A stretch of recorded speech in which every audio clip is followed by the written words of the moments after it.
दोस्तों 48 लाख केंद्रीय कर्मचारियों के लिए डीओपीटी ने जारी किया बेहद फायदेमंद ऑफिस मेमोरेंडम। जी हां दोस्तों, एक बड़ी ही महत्वपूर्ण जानकारी 48 लाख केंद्रीय कर्मचारियों के लिए, खास तौर से हमारे उन सभी दोस्तों के लिए जो कि लॉकडाउन की वजह से फंस गए थे और उन्हें छुट्टियां देनी पड़ी थी, और इसके अलावा कुछ सरकारी कर्मचारियों की सैलरी भी यहां पर रुक गई है।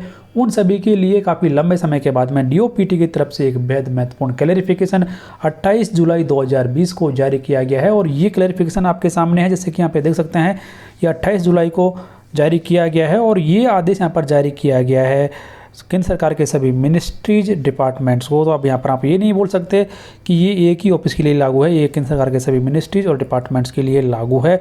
तो ये आदेश यहाँ पर जारी किया गया है।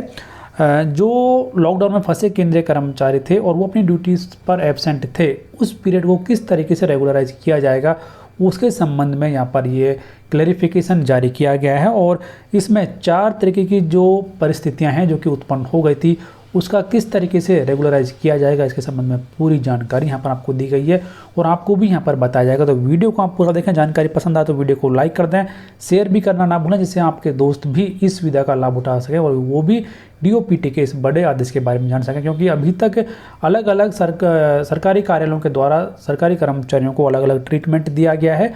तो अब यहाँ पर डीओपीटी की तरफ से ये क्लैरिफिकेशन यहाँ पर जारी कर दिया गया है और अब सभी कर्मचारियों को का जो लॉकडाउन पीरियड है उसे इसी तरीके से रेगुलराइज किया जाएगा। तो अब यहाँ पर कौन कौन सा सिचुएशन है और उसका क्या यहाँ पर क्लैरिफिकेशन जारी किया गया डीओपीटी की तरफ से, वो हम यहाँ पर अब देख लेते हैं। तो सबसे पहले यहाँ पर कहा गया है कि ऐसे केंद्रीय कर्मचारी जो कि ऑफिशियल टूर पर थे लेकिन वो लॉकडाउन होने की वजह से और पब्लिक ट्रांसपोर्ट नहीं होने की वजह से वापस अपना हेडक्वार्टर रिपोर्ट नहीं कर पाए थे, उन कर्मचारियों का किस तरीके से इस पीरियड को रेगुलराइज किया जाएगा।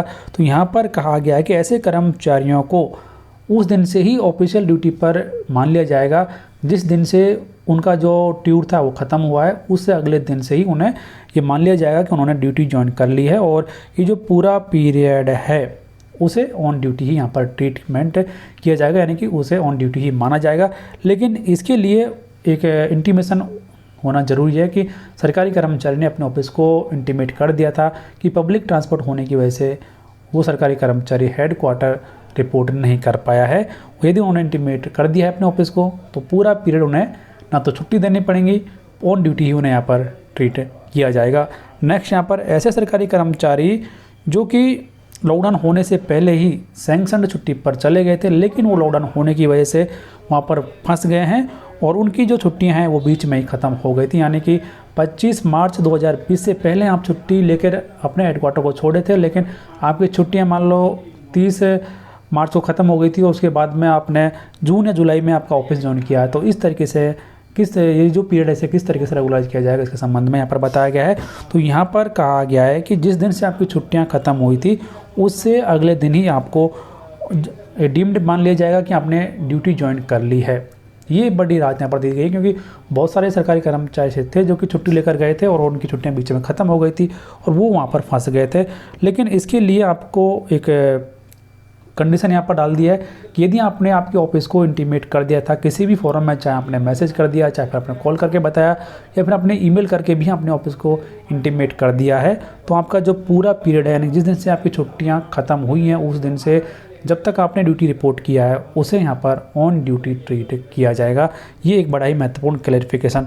और उसके बाद में यहाँ पर कहा गया है कि ऐसे केंद्रीय कर्मचारी जो कि लॉकडाउन होने से पहले वीकेंड पर जो कि 20 मार्च 2020 था उस पर उन्होंने अपना हेडक्वार्टर छोड़ दिया था और वो वापस ड्यूटी रिपोर्ट नहीं कर पाए थे 23 मार्च 2020 को, क्योंकि पब्लिक ट्रांसपोर्ट नहीं था, इसकी वजह से सरकारी कर्मचारी ऑफिस रिपोर्ट नहीं कर पाए थे। तो यहाँ पर कहा गया कि ऐसे कर्मचारियों को भी 23 मार्च 2020 को डीम्ड टू ज्वाइन ड्यूटी, यानी कि ये मान लिया जाए कि वो सरकारी कर्मचारी 23 मार्च को ही ड्यूटी ज्वाइन कर चुके थे। लेकिन इसके लिए भी उन्हें एक इंटीमेशन यहाँ पर देना होगा अपने ऑफिस को कि पब्लिक ट्रांसपोर्ट नहीं था, इसकी वजह से वो ऑफिस ज्वाइन नहीं कर पाए थे। तो यहाँ पर भी बड़ी राहत दे दी गई है डीओपीटी की तरफ से। और चौथा और अंतिम यहाँ पर क्लैरिफिकेशन जारी किया गया है कि ऐसे सरकारी कर्मचारी जो कि लॉकडाउन होने से पहले ही छुट्टी पर थे लेकिन वो लॉकडाउन होने की वजह से ड्यूटी रिपोर्ट नहीं कर पाए थे और अब वो चाहते हैं कि उनकी जो छुट्टियां थी उन्हें यहाँ पर कम कर दिया जाए, क्योंकि लॉकडाउन हो गया था। तो उनकी जो छुट्टियां हैं वो वापस उनके अकाउंट में क्रेडिट कर दी जाएँ। ऐसे भी बहुत सारे सरकारी कर्मचारी हैं। तो यहाँ पर ये कहा गया है कि जो कर्टलमेंट ऑफ सैंक्शन लीव है वो यहाँ पर उसके लिए सहमति नहीं दी जाएगी। और यदि आपका जो लीव सैंक्शनिंग अथॉरिटी है वो यदि चाहे तो ये काम कर सकता है, लेकिन डीओपीटी ने ऐसा करने से मना कर दिया है। और इसके लिए आपको एक जस्टिफिकेशन देना होगा कि आप क्यों लीव को कम करना चाहते हैं। लेकिन नॉर्मल वे में आपकी जो सैंक्शन छुट्टियां हैं उन्हें कट यहाँ पर यानी कि वापस आपके अकाउंट में क्रेडिट नहीं किया जाएगा। तो ये 4 तरीके के बेहद महत्वपूर्ण क्लेरिफिकेशन है जो कि डीओपीटी की तरफ से लॉकडाउन पीरियड को रेगुलाइज करने के संबंध में केंद्र सरकार के सभी मिनिस्ट्रीज और डिपार्टमेंट्स को जारी किए गए हैं। और यहाँ पर यह भी कहा गया है कि ये जो दिशा निर्देश हैं इन्हें सख्ती से फॉलो किया जाए और हर एक सरकारी कर्मचारी के लॉकडाउन पीरियड को इस तरीके से ही रेगुलराइज किया जाए। तो ये बड़ी महत्वपूर्ण जानकारी। फिलहाल वीडियो में इतना ही। जानकारी आपको अच्छी लगी होगी, वीडियो को लाइक कर दें, शेयर करना ना भूलें, जिससे आपके दोस्त भी डीओपीटी के बड़े कदम के बारे में जान सकें। और बने रहे हमारे यूट्यूब चैनल के साथ हर एक लेटेस्ट अपडेट सबसे पहले जानने के लिए।